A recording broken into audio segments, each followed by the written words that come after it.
They are the least predictable team in the NBA because no team fits the underdog label better than the Memphis Grizzlies. Winner takes a 3-2 lead in this opening round series. Morant. Let's face it, it's hard to have worse luck than Memphis. The franchise's last 12 months have been a nightmare. In the end, the Ja Morant situation was just the tip of the iceberg. The Grizzlies used as many as 51 different starting lineups last year in 82 games because of injuries, and that is the record in the entire history of the league. But this year, everything should be different. Ja is back, the chemistry is unbeatable, and the grit and grind that has always characterized them is also back. In a city where every loose ball has always been fought for, in a city where defense has always been the philosophy, the Grizzlies have built a team to fight for everything. But is this really possible? Are they talented enough? In other words, how good are the Memphis Grizzlies actually?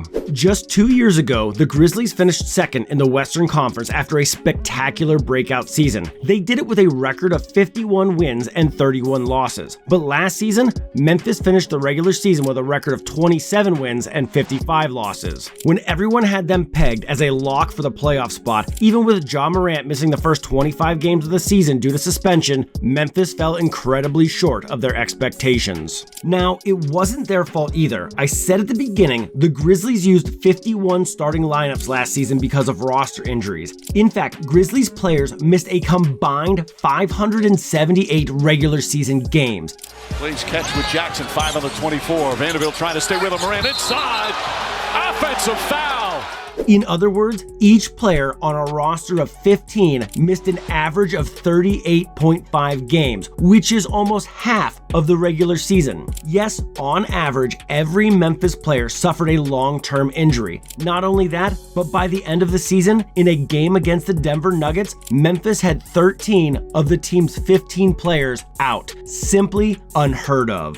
But no injury was able to affect them as much as the one from their star player. Ja Morant had returned from suspension at an elite level, demonstrating the desire he had to get his career back on track. The Grizzlies, who had started the season off disastrously, won 6 of the 9 games Ja played, and began to dream of reaching the play-in spot. But right after that, Morant suffered a shoulder injury that sidelined him for the rest of the season. Let's be honest, this injury, even if it was a disaster for Memphis, helped them to land a good pick in the 2024 draft. And the reality is that one of their biggest additions this offseason has been Zach Edey. The giant Canadian center has been one of the best players in all of NCAA basketball. And after completing a one-and-done at Purdue, his arrival to the NBA was imminent. However, his addition to the Grizzlies has come at the perfect time. Leading at halftime has been regular for the Grizzlies. Lob for Edey from Morant. One of the most important injuries last year for Memphis was Steven Adams. Adams allowed Jaren Jackson to play power forward, a position where he feels much more comfortable. His toughness on rebounds, his screen assists, there were many factors that made Adams a perfect center for Memphis, even in aspects that did not appear on the box score. But Edey covers all of those boxes. His problems may come in the playoffs when his size and inability to switch on screens may make him an easy target for other offensive systems in the West. But in the regular season, Zach should be a big help to the Grizzlies. Also, the fact that the Grizzlies got a lottery pick is not the only joy they got last season. The absence of players forced Taylor to try a lot of different players, and some of them performed above expectations. The 19-year-old power forward GG Jackson is the perfect example. Despite his age, he became one of the starless Grizzlies' best players last season, averaging 14.6 points in just 25 minutes a night. Also, Vince Williams, the versatile guard who showed good potential to become a long-term starter. And another surprise from last year, Scottie Pippen Jr., who proved to be a talented guard who should find plenty of room in the NBA, at least for the time being. These players join a core that was one of the best teams in the West and has remained largely intact. Ja again, dunks it. Send it in. But it's clear that, for the most part, the Grizzlies' performance this season will depend on their stars. Of course, the biggest responsibility will fall on Ja Morant's shoulders. Although the superstar point guard hasn't been able to hit his long-range shots early in the season, his production has remained virtually identical to his best days in Memphis. People seem to forget that this kid was an MVP candidate who finished 7th in the race at just 22 years old. He is quite the floor raiser who can turn any team into a contender when he is in shape. With Desmond Bane by his side, one of the most versatile guards in the NBA, Memphis has a backcourt with a lot of potential that must assume much of the offensive responsibility. On defense, it is still Jaren Jackson Jr. who will take the reins. The forward is a menace in all things related to rim protection and will continue to be a defensive anchor of the team that, as I said, is always trying to build a defensive identity. Former Defensive Player of the Year Marcus Smart will also be there to embrace the tradition of one of the toughest teams in the league. In addition, the Grizzlies have found a gem in their interior rotation.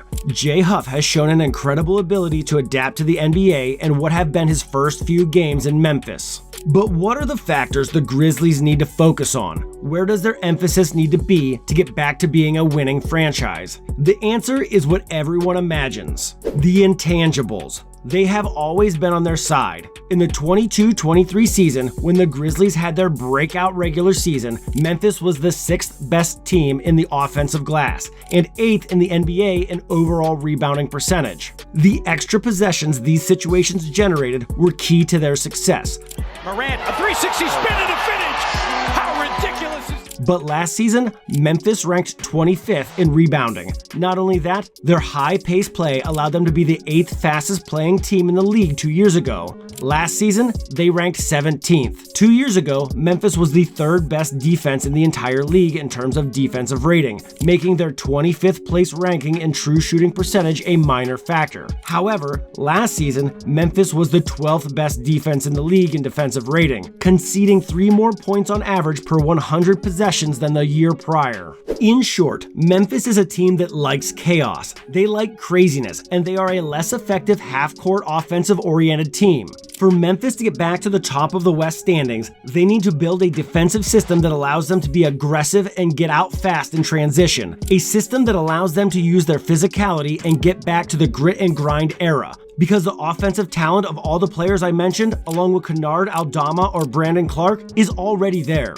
But we also have to be realistic. The Western Conference has evolved a lot in the last 2 years. In fact, it's in the midst of a transition. The former powerhouses like the Lakers, Clippers, Suns, or Nuggets are giving way to franchises that have been able to build a winning team with good draft picks. I'm talking about the Thunder, the Timberwolves, the Rockets, or even the Spurs. Plus, of course, the solid teams that always populate the conference, like the New Orleans Pelicans or the Sacramento Kings, are always a threat. Wanted to go back. How about that bounce? Yes!